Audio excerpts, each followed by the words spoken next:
Yan. So, patuloy tayo sa series natin na pinamagatan natin 2020. Execute with clarity. Sabi mo sa tabi mo, execute with clarity. No? So, pinag-uusapan natin vision. Kailangan meron tayong malinaw na vision sa Lord. Kailangan naintindihan natin kung ano yung pinapagawa sa atin ng Lord, ano yung word na na-receive natin sa Panginoon. At kailangan yung ginagawa natin, mayroong direction, mayroong vision mula sa Lord. No? So, sabi sa Luke chapter 4, verse 1 to 13, yan. Familiar na tayo dito sa verse na to. Pero bago tayo tumuloy yan, no? Kahit ang tinanong ko noong last Sunday, what is your why? No? So, saan lumilinaw sa atin yan, no? Bakit ka gumigising? Bakit ka kumakain? Bakit ka nag-work? Bakit ka nag-school? Ano? Bakit tayo nandito sa church? Ano? Tanong nga tabi mo, what is your why? What is your why? No?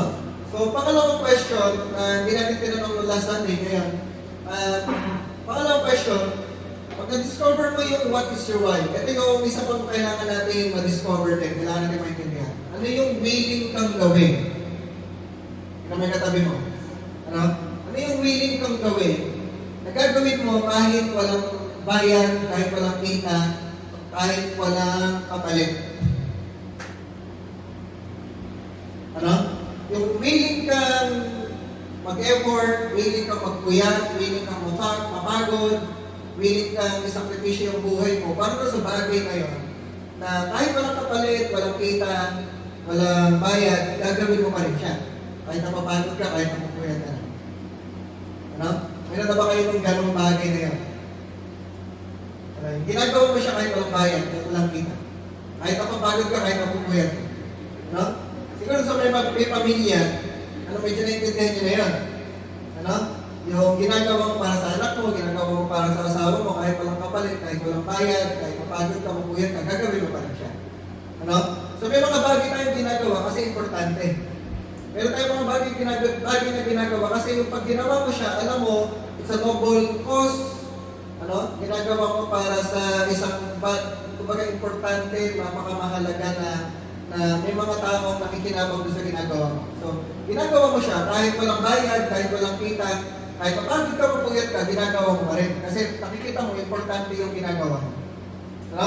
So, kailangan maintindihan natin na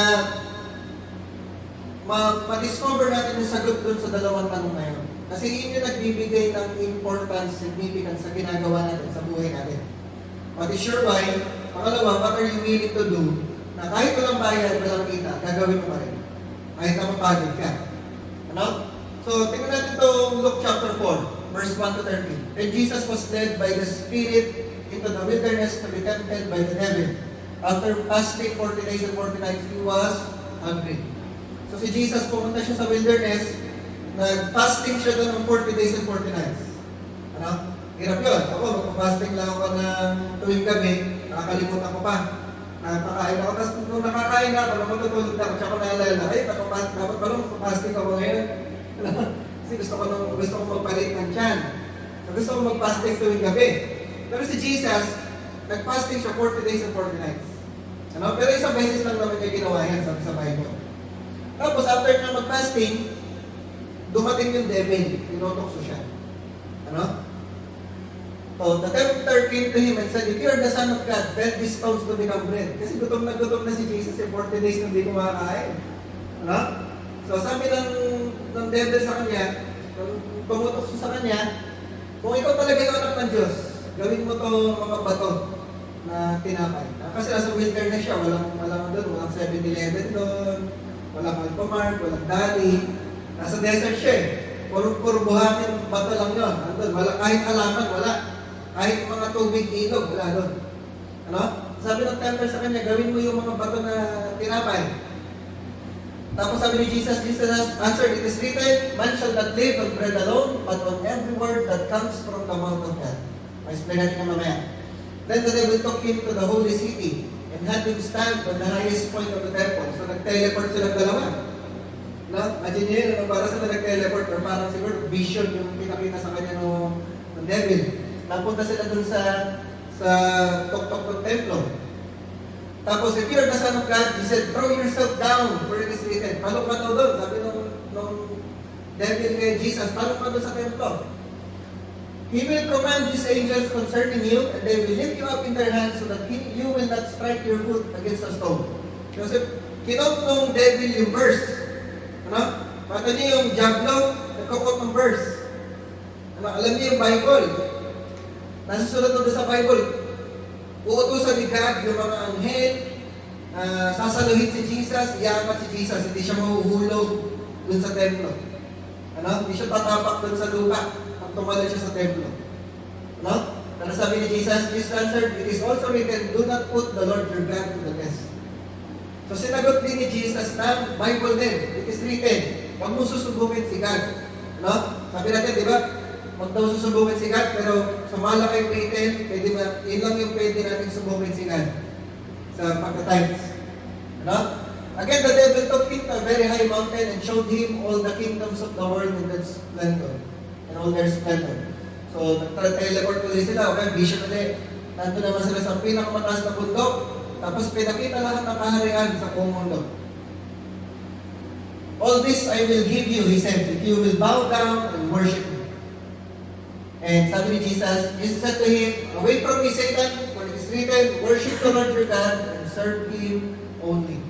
Then the devil left him, and angels came and attended him. No? So, ang title natin pag-aaralan, sabi sa tago, blinders.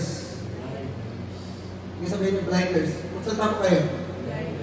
Ayan. Blinders. So, merong mga, we will be talking about sa mga bagay na gusto tayong bulagin. Ano? So, meron tayong enemy. Sabi sa tayo, may enemy ka. Hindi ako. Ano? Meron tayong enemy. At ang enemy natin, hindi tao. Ano? May mga tao na ginagamit lang ng enemy para inisin tayo, para visitin tayo. Pero ang totoong enemy, hindi tao. Sabi sa tabi mo, hindi tao, ha? No? Ang totoong enemy natin, si David, si Satan. Ano? Kung paano natin si Jesus, tinukso niya si Jesus, tayo tutuksoin din ng enemy. Ano? At si Jesus, meron siyang mission, meron siyang vision. Ang mission ni Jesus, kaya siya bumaba sa earth, mamatay sa cross, para bayaran yung kasalanan natin. Yun yung kanyang mission. Ano? Yung vision niya, sabi sa Hebrews, for the joy that was set before Him. Meron siyang nakitang joy. Meron, yung joy niya, yung nakita niya the future. Nakita niya in the future, tayo, bago pa tayo ipanganak, bago pa siya mamatay sa cross, nakita na niya na tayo maliligtas sa kasalanan, tayo magkikita-kita, magkakilala-kilala, tayo magsaserve sa Lord, tayo mag-worship sa Lord. Nakita na ni Jesus yun. Nababaguhin ng Lord yung buhay natin. Nakita na ni Jesus yun, yun yung kanyang joy. Kaya siya namatay sa cross, kaya siya masaya na mamamatay siya sa cross, kasi ang nagpapasaya sa kanya, yung nakita niya tayo na maliligtas, nakita niya tayo na magbabago buhay, nakita niya tayo na magsiserve sa kanya.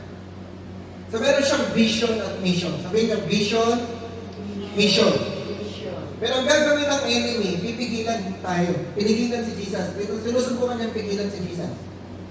Ano? At pinutokso niya si Jesus para hindi niya makita yung maging malabo yung mission at vision. So iba-blind ka tayo. Yan ang ginagawa ng enemy.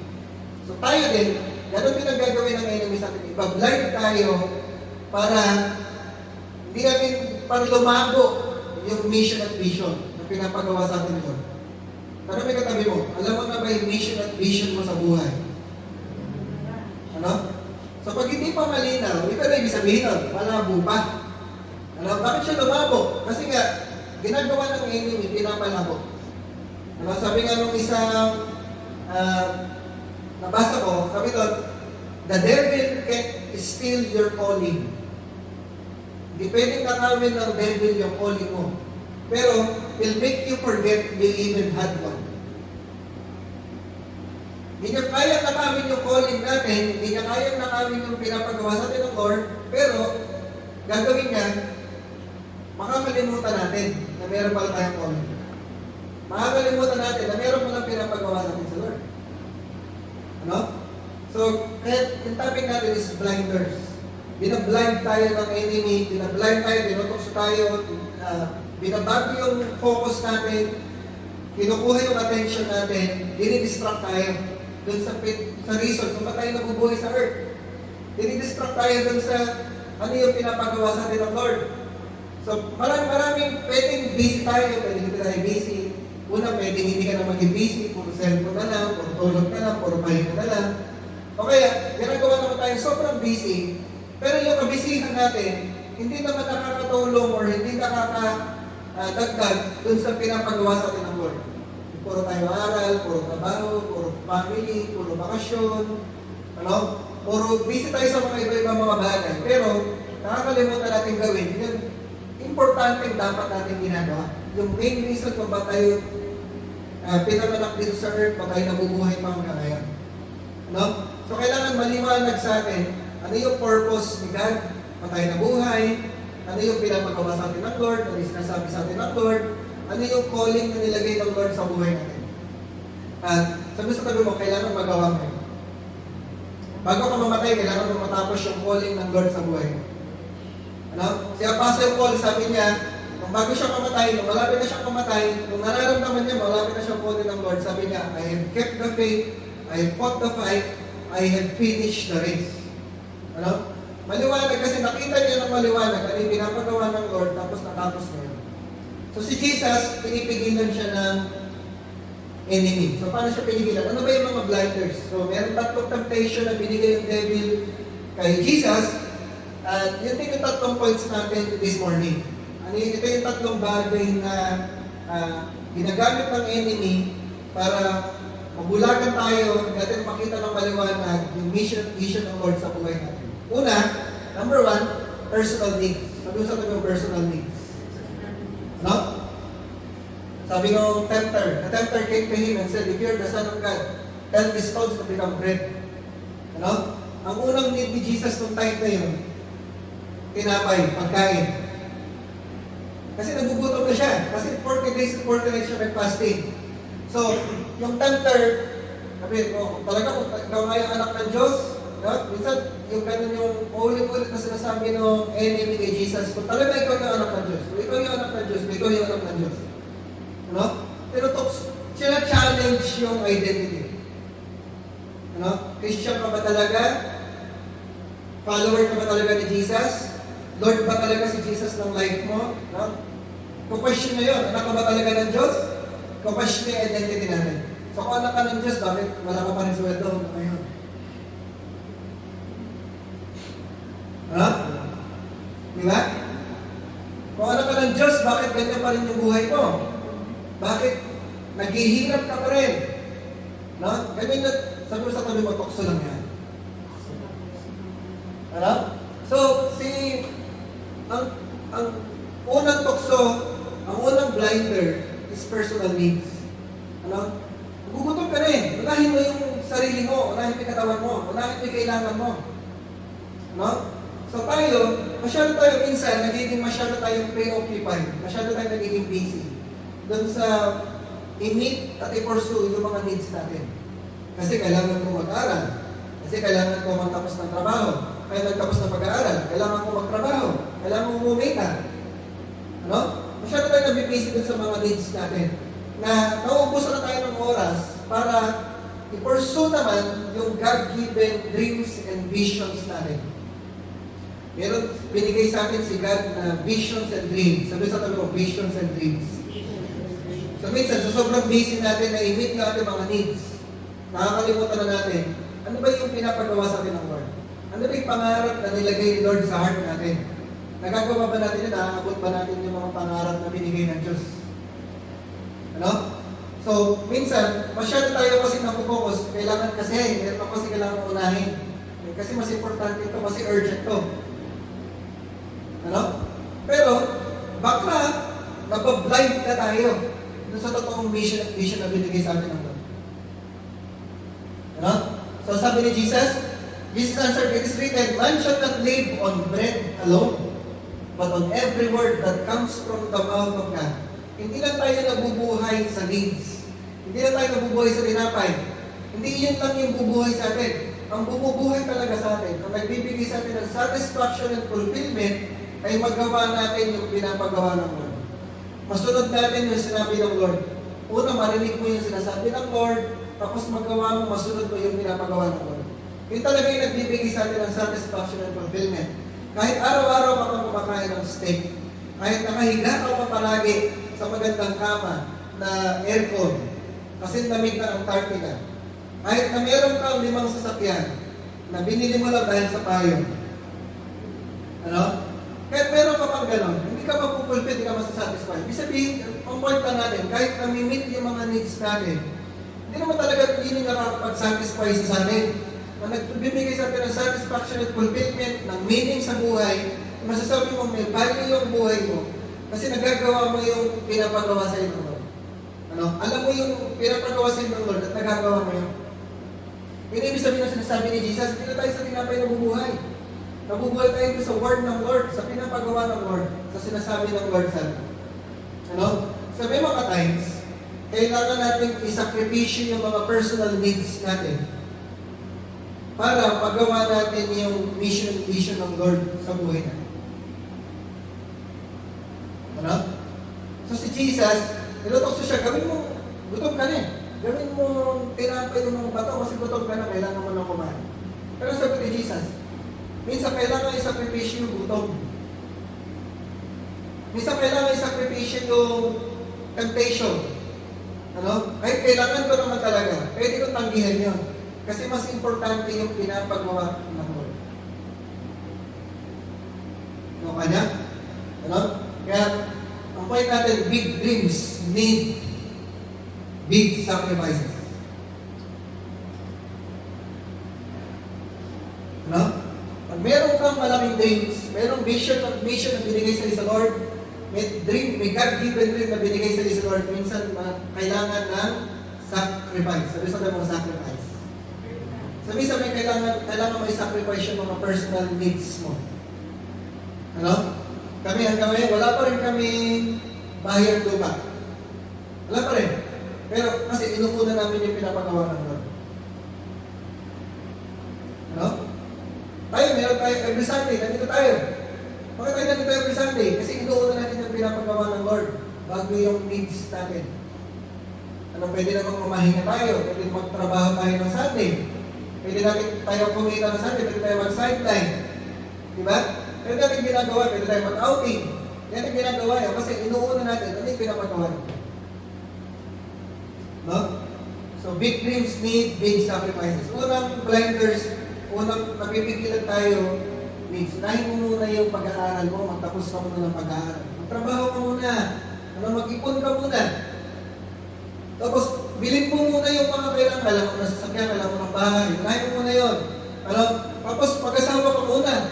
Kasi tatandang dalaga ka, kailangan mag-asawa ka muna. Tapos, pag mag-asawa na kayo, mag-baby muna kayo. Hindi mo mamamalayan, kailangan mag-ano ka muna, mag-ipon ka muna ng pang-retirement mo. Hindi mo mamamalayan, matanda ka na, di mo pa nagagawa yung pinapagawa naman. Diba? Dumadaan yung mga oras, dumadaan yung mga araw, dumadaan yung mga linggo, buwan, taon-taon, hanggang nakalimutan mo na pinapagawa sa akin ng Lord. Nakuha natin? Kasi nga, napablind tayo. Minsan nauuna natin, ito kasi mas kailangan ko eh. Ito kasi kailangan ko to. Ito kasi importante to. Pero ang pinaka-importante talaga sinasabi sa atin ni Jesus. Ano yung pinapagawa ng Lord? Ano sinabi sa iyo ng Lord? Ano yung reason ba't ka nabubuhay? Ano yung purpose ng Lord sa buhay ka? No? Pangalawa, good ideas. Sabi mo, good ideas. No? Sabi nung enemy sa kanya, sabi ng devil, if you are the son of God, he said, throw yourself down, for it is written. Sabi nung, talong ka. Kung talaga ikaw yung anak ng Diyos, talong ka. Tapos nag-quote pa ng verse, he will command his angels concerning you, they will lift you up in their hands so that you will not strike your foot against a stone. Kung talaga ikaw yung anak ng Diyos, talong ka dyan.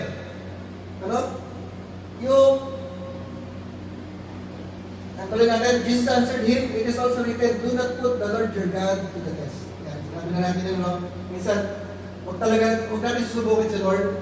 Pwede lang natin susubukan sa Malakay 3 sa times. Ano? So, paano marami tayong good ideas? Sabihin nyo good ideas. Marami tayong good ideas. Marami tayong mga naiisip na gawin na maganda naman. Ano? Yung minsan, yung mga magagandang ideas natin, gusto natin gawin kasi maganda naman siya. Pero hindi lahat ng magagandang ideas, yun yung gusto ng Lord. Yun yung idea ng Lord. Pag naggawa mo yung maganda mong idea, sino mag-glorify? Ano? Yung good idea mo, nagawa mo, ganda. Sino papalakpakan ng mga tao? Sino sasapupurihin ng mga tao? Sabi mo, idea ko yan. Ako yan, sa akin galing yan. Ako nag-isip yan. Ako yung magaling. Ano? Sa akin galing yan. So minsan yung mga good ideas, ang nag-glorify tayo. Kasi tayo nakaisip. Tayo gumawa. Ano? So ganun yung ginagawa ng enemy kay Jesus. Paano ka dyan? No? Patunayan mo na ikaw talaga anak ng Diyos. Patunayan mo na ililigtas ka ng Diyos. Tumalong ka dyan. Good idea. Wala namang masama doon. Wala namang mawawala. Tatalon lang naman siya. Di ba? Eh paano kung hindi siya kunin ng mga angels? Paano kung hindi siya saluhin? Di ba? Paano kung nahulog na siya, namatay na siya? Imbis na magpunta siya sa cross, di ba? Yung mission niya magpunta sa cross. Imbis na magpunta siya sa cross, sabihin ng mga tao, suicide. Umalon. Di ba? Ganun na lang yung kwento mo. Sabi sa, di ba, yung kwento ka na lang. Di ba? Kwento ka na lang. Ay, may nasagasaan na, di ba? Minsan kasi may mga good ideas tayo na yun yung nagiging blinder para magawa natin yung pinapagawa ng Lord. Maganda naman. Pero, hindi lahat ng maganda galing sa Diyos. Tama? Hindi lahat ng magandang idea galing sa Diyos. May mga times din na kagaya nung sabi nung David kay Jesus, talong ka. Ano? Sasaluhin ka ng mga angels. Minsan, gusto natin si God may gawin para sa atin. No? Yung parang iniisip natin, si God nag-e-exist para sa atin. Si God nag-e-exist para pasayahin ako. Si God nag-e-exist para isatisfy ako. Ano kanya yan? Kung totoo si God, bakit ako malungkot pa rin?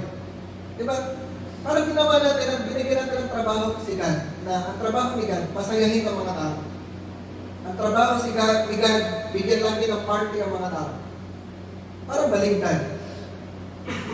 Di ba? Gusto natin si God, may gawin para sa atin. Gusto natin si God, lagi tayong pasayahin. Gusto natin si God, ibigay lagi yung lahat ng gusto natin, lahat ng kailangan natin. Baligtad. Ang gusto ng God, ang totoo, kaya tayo nagbubuhay sa earth for God's glory. Kaya tayo nabubuhay sa earth, kaya tayo, ang purpose natin sa earth, gawin natin yung pinapagawa ni God sa atin. Tayo yung may gagawin for God. Ano? Tayo yung magpiplease kay God, hindi si God yung magpiplease sa atin. Naman ha? Ano? So marami tayong good ideas na gagawin ko to.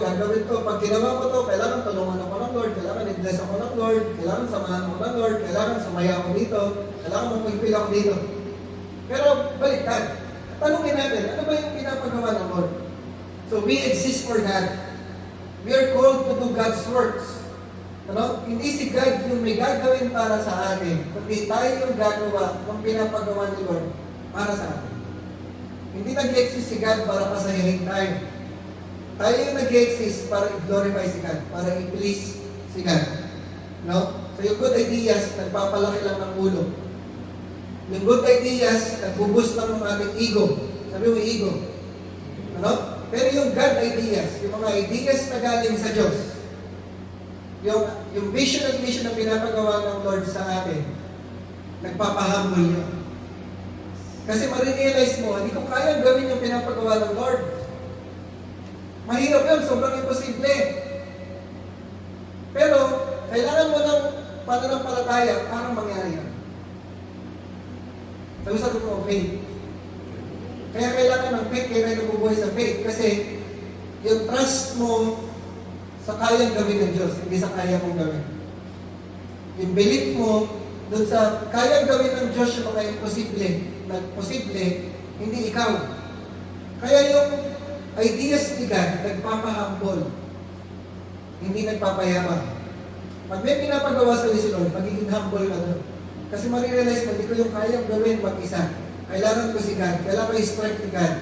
Kailangan ko magtiwala kay God. Na mag-provide si God, siya yung tutulong sa akin, siya yung kikilos, siya yung gagawa ng mga imposible. Ang purpose ko lang, ang role ko lang, sumunod. Sabi sa tabi mo, sumunod lang tayo. So yung ideas ni God, nagpapahambol, yung mga good ideas natin, nagpapayaman. Sabi nga, ang point natin, second point natin, one guided idea is worth more than 1,000 good ideas. Yung isang idea lang na galing sa Diyos, mas worth pa yun sa lahat, 1,000 good ideas na meron tayo. So, huwag laging puro good ideas. Pag may mga naiisip ka, tanong mo muna, galing ba yun sa Lord? Ito ba yung pinapagawa ng Lord? Ito ba yung gusto ng Lord na gawin ko? Or good idea ko lang yun? Sariling idea ko lang. Pwede natin gawin, pwede natin gawin, pagpakain tayo ng mga mahihirap. Mamigay tayo ng mga relief goods. Pwede natin gawin yun. Good ideas yun. Pero yung tanong, yun may pinapagawa ng God sa atin. Mukha niya? Pero pagka, alam mo yung pinapagawa sa iyo ng Lord, basta gawin mo lang yun, mas meron yung resulta. Kahit hindi mo makita. Mas may impact yun, mas may resulta yun. Kahit hindi mo pa nakikita. Kaysa doon sa mga good ideas na meron natin. Pag nagawa natin yung mga good ideas natin, papalapakan tayo, galing-galing mo naman, pupurihin ka. Pero, hindi si Lord yung napupurihan. Hindi si Lord yung magaling. Kaya yung mga God ideas, na kahit mahirap, kahit imposible, marirealize ng mga tao, makikita ng mga tao, hindi nangyari yan kung hindi dahil kay God. Nakita natin? So, ganun yung difference ng good ideas sa God ideas. So, minsan, ang magbablind sa atin, pwede natin ginagawa yung mga good ideas natin, pero hindi natin nagagawa yung idea na galing sa Diyos. Nagagawa mo yung mga good ideas, pero hindi mo nagagawa yung mission and vision na binigay sa iyo ng Lord. Nagagawa mo yung mga good ideas, pero yung purpose ng Lord, hindi mo nagagawa. Marami kang nagagawa, marami kang mga accomplishments, pero hindi mo na-accomplish yung pinapagawa ng Lord. Kasi mabibisi ka na doon sa mga good ideas. So, mabablind ka na doon sa God idea dahil doon sa mga good ideas. So, iwas muna tayo sa good ideas. Walang masama doon, good idea nga. Pero mas importante, ano yung idea na galing sa Diyos? Ano yung mission, ano yung vision, ano yung purpose ni God sa buhay natin? Nakuha natin? So, unang point, ano yung number one point natin? Sabi natin na malakas. Ano number one point? Personal needs. So, minsan, nauuna yung, kasi kailangan kong mag-aral, kailangan kong kumain, kailangan kong magtrabaho. Puro kailangan. Nakalimutan natin gawin yung pinapagawa natin. Pangalawa, ano yung pangalawang point? Good idea. Good ideas. So, minsan, yung mga good ideas natin, humaharang dun sa idea na galing sa Diyos. And pangatlo, panghuli, trophies. Trophies. Alam niyo trophy? Diba? Oscar Awards, trophies. So, tingnan natin. Again, the devil took him to a very high mountain and showed him all the kingdoms of the world and their splendor.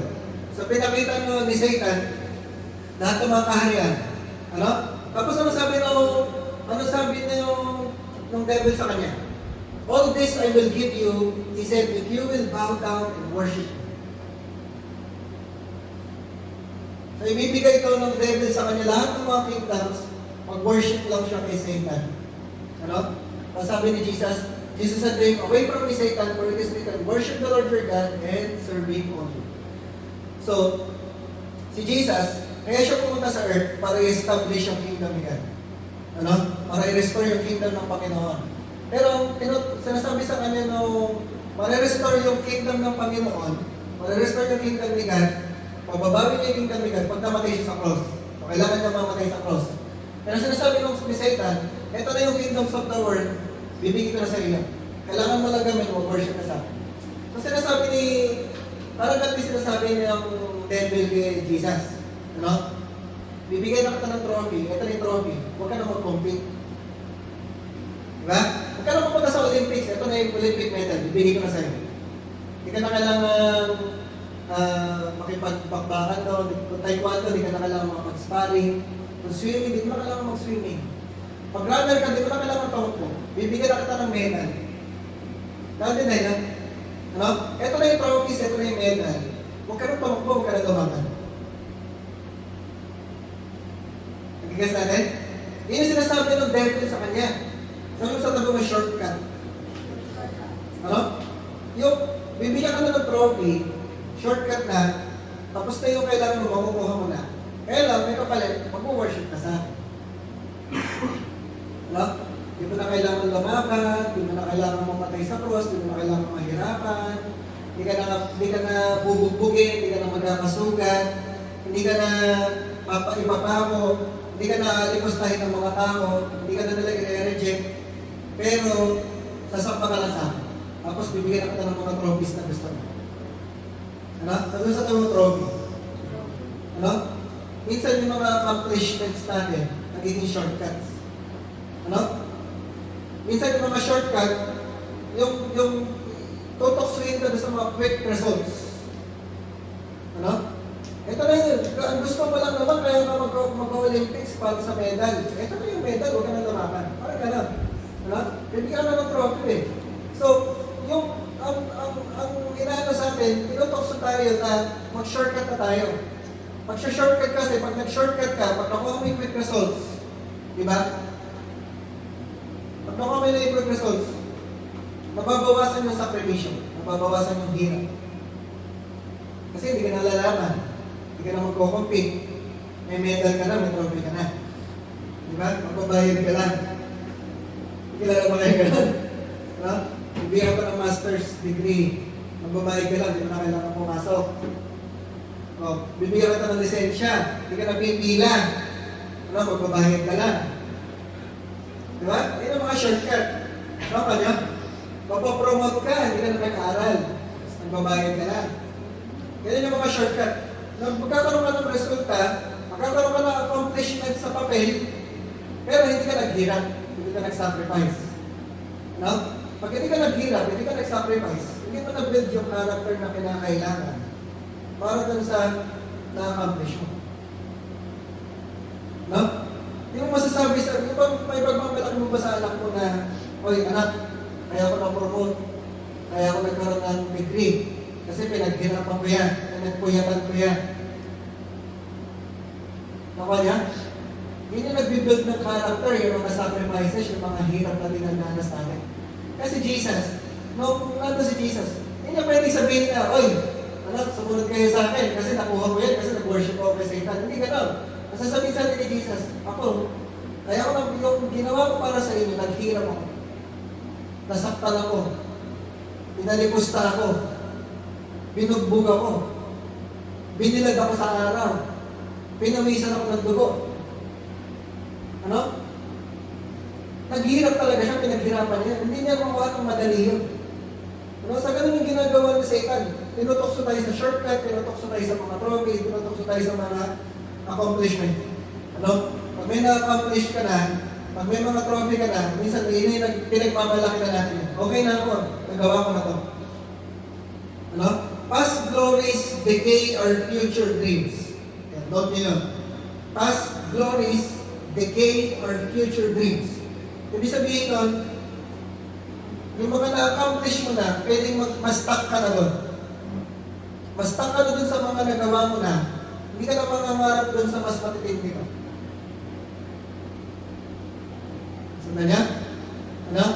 So, kapag tapos na ako ng mag-aaral, okay na yun. Masaya na ako doon. For example, tayo dito, hindi ako pwedeng maging masaya na okay na to. Hindi tayo pwedeng mas-stuck dito na meron na tayong ganito. Meron pang mas malaking dream na binibigay si Lord. Meron pang mas malaking vision na binibigay si Lord. So, kailangan pa natin magsakripisyo pa, kailangan pa natin gumawa pa, kailangan pa mag-build yung character natin, marami pa tayong effort na gagawin para matupad yung mas malaking dream na binibigay sa atin ng Lord. Hindi pa ito yun. Ano? So minsan, nagpo-focus tayo dun sa, okay na may nagawa na ako, okay na yun, stop na tayo. Mas-stop ka na lang doon. Ano? At the same time, yung mga accomplishments natin, iniisip natin, pag ginagawa ko to, ulit-ulitin ko lang siya. Pag i-accomplish ako ng mga accomplish. Nasundan niyo ba? No? So past glories, decay our future gifts. Pwede tayo maging kontento na lang tayo dun sa mga statue. Pwede makontento na lang tayo sa mga papuri ng mga tao. Pwede makontento na lang tayo sa mga title. Okay na yan, pinapupurihan ako ng mga tao, may title na ako, may statue na ako, may trophy na ako, may accomplishments na ako. Okay na ako doon, stop na ako doon. Pero ang tanong, nagagawa mo ba yung pinapagawa ng Lord? So lagi ang point natin, ano yung pinapagawa ng Lord? Ano yung mission at vision sa'yo ng Lord? Ano yung purpose ng Lord para sa buhay mo? Nagagawa mo ba yun? Ano? Yung title, yung accomplishments, title lang yun, accomplishment lang yun, papel lang yun. Pero ang pinaka-importante, nagawa mo ba yung pinapagawa ng Lord? Pwede ka may degree, pwede ka may doctorate degree, pwede ka ikaw yung title mo, presidente ka ng kumpanya, CEO ka ng kumpanya, presidente ka ng Pilipinas, pwede ka may title, pero important, ang tanong, nagawa mo ba yung pinapagawa ng Lord? Diba? Pwede ka maging presidente ng Pilipinas, pero tanong, gumanda ba Pilipinas? Diba? Umayos ba ang Pilipinas? Gumanda ba buhay ng mga Pilipino? Pero ang tanong sa atin, makuha mo man yung title, anong gagawin mo sa title? Naintindihan niyo yung sinasabi? No? So, last point natin, the world has nothing to offer that is more satisfying than obeying and pleasing God. Ano man yung i-offer ng mundo sa atin, walang ibang pwede makapag-satisfy kundi yung pagsunod at pag-please kay God. Kasi amen. No? So, yun. Sunod niyo muna. Okay, picture niyo muna para mas mabilis.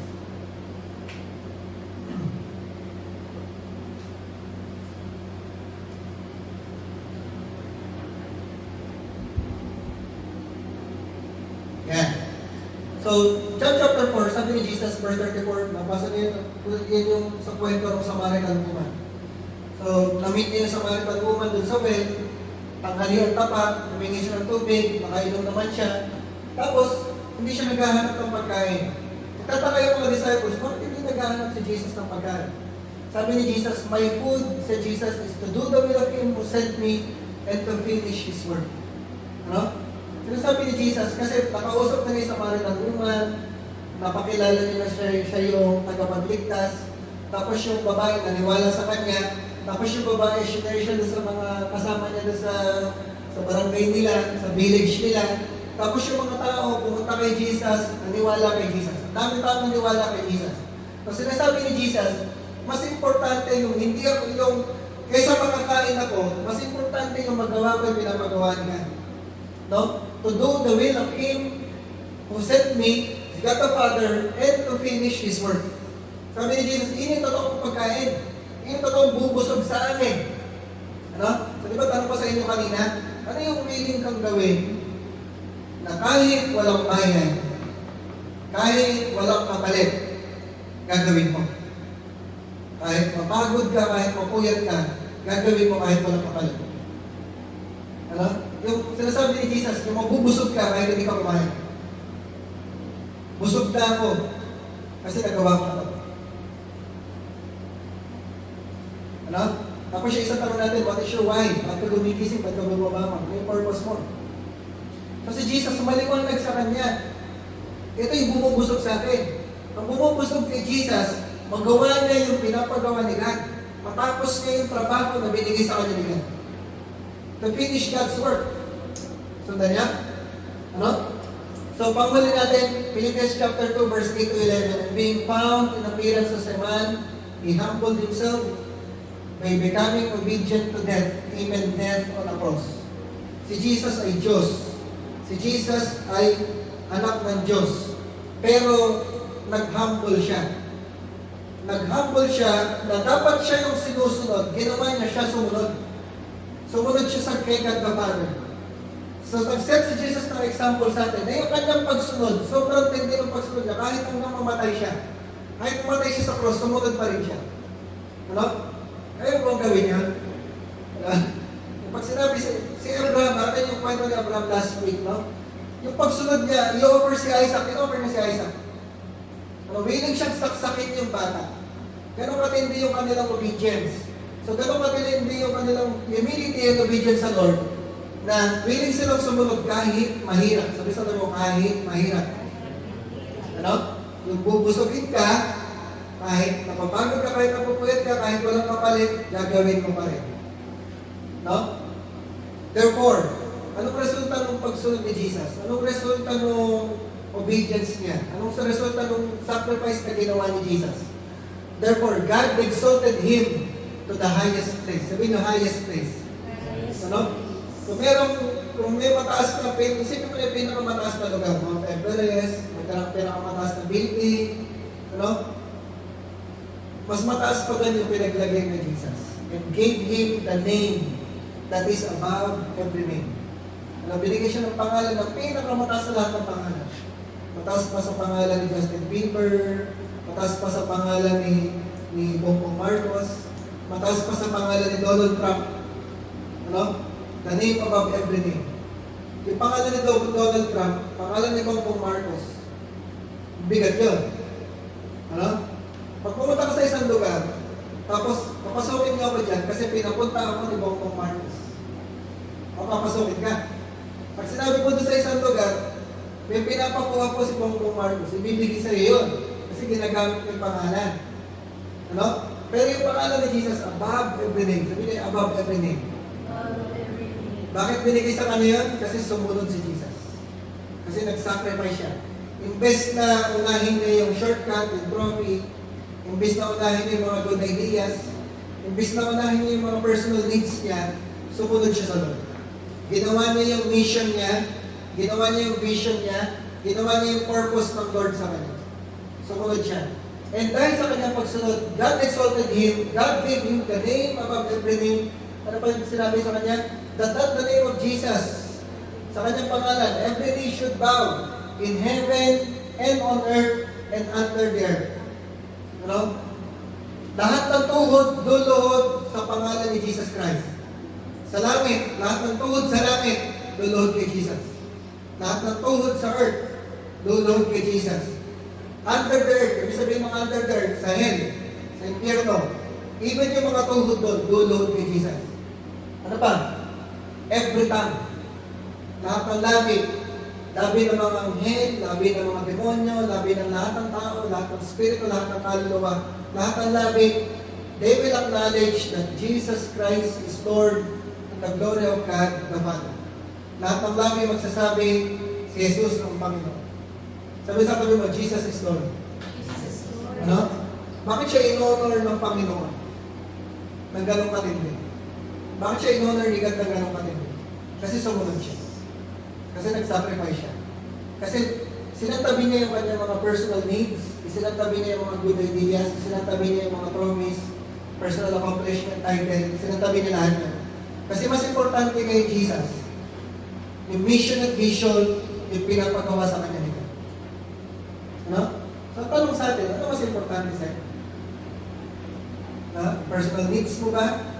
Yung good ideas mo ba? Yung trophies ba, accomplishment, title, yung ba yung mas importante sa atin? Or, sinasabi sa atin ng Panginoon this morning, mas gawin natin mas importante, yung pinapagawa sa atin ng Lord. Ano pinapagawa sa inyo ng Lord? Ano yung God-given visions and dreams mo? Ano yung dreams na nilalagay sa iyo ng heart, sa heart mo, ng Panginoon? Na pinapagawa sa atin. Yung kaya mo magsakripisyo, kaya mo magpuyat, gagawin mo, mabubusog ka, nang walang kapalit, nang walang tayo. Yung bubusog sa'yo kahit hindi ka kumakain. Nang ano? Ano? Si Adam, yung unang tao. Si Adam at si Eve, yung unang tao. Yung in comparison, si Jesus sumunod siya. Tama? In comparison, si Adam, hindi siya nagkasala dahil nakiapid siya. Ano? Hindi siya nagkasala dahil sa adultery. Hindi siya nagkasala dahil nagsinungaling siya. Dahil nagnakaw siya. Hindi siya sumamba sa Diyos-Diyosan. Masundan niyo? Ang kasalanan niya, may instruction na binigay si God, hindi niya sinunod. May pinapagawa si God, hindi niya sinunod. So, hindi importante yung nagdamo ka ba, nagsinungaling ka ba, sumamba ka ba sa Diyos, hindi niya kasalanan ni Adan. Ang sabi lang ni God sa kanya, simple lang, huwag mong kakainin yung bunga na yun, na pinagbabawal. Ganong instruction lang, pero hindi niya nasunod yung instruction. Ang point natin, kung ano yung instruction sa iyo ng Lord, gawin mo. Yun yung gawin mo. Sundin mo yung instruction sa iyo ng Lord. Kahit mahirap, kahit imposible, pag pinagawa sa iyo ng Lord, diba pinag-aralan natin, where God guides, God provides. Siya bahala. Sunod ka lang doon sa instruction sa iyo ng Lord. Tapos, kung hindi pinapagawa, huwag mong gawin. Ano? Kaya yung subtitle natin, Execute with Clarity. Gawin mo lang pala yung pinapagawa ni God, huwag mong gagawin yung hindi pinapagawa ni God. Pag hindi pinapagawa ni God, tapos ginagawa mo, ang tawag ko, good idea. Ano? Yun yung good idea. Ginagawa mo, pero hindi naman pinapagawa ni God. Ano? Pero syempre magtutoothbrush ka pa rin. Sabi sa magtutoothbrush ka pa rin. Maliligo ka pa rin. Hindi mo na kailangan marinig si God. Sabihan ka na mag-toothbrush at maligo. Gagawin ko na yan, di ba? Tama? Hindi tayo hindi tayo ganun mag-isip. Hindi ako sinabihan, hindi ka na mag-toothbrush, mag-toothbrush. Hindi ganun. Common sense lang yan. Sabi sa tayo, common sense. Pero sinasabi natin, huwag tayo magpakapagod, huwag natin ubusin yung resources natin. Huwag natin ubusin yung panahon natin doon sa mga bagay na maganda, pero hindi naman pinapagawa ni Lord. Doon ko mag-focus, ano ba yung pinapagawa sa iyo ng Lord?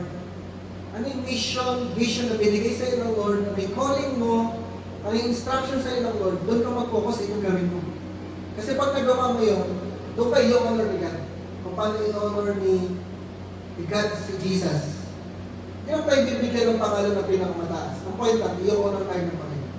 No? Sa mga susunod na lessons natin, sa series natin, tayo series, mag-aaralan niyo iba pa mga stories, pakita natin paano sila in-honor ng Panginoon because they obeyed God, they followed yung God-given visions and dreams na binigay sa kanila ng Lord.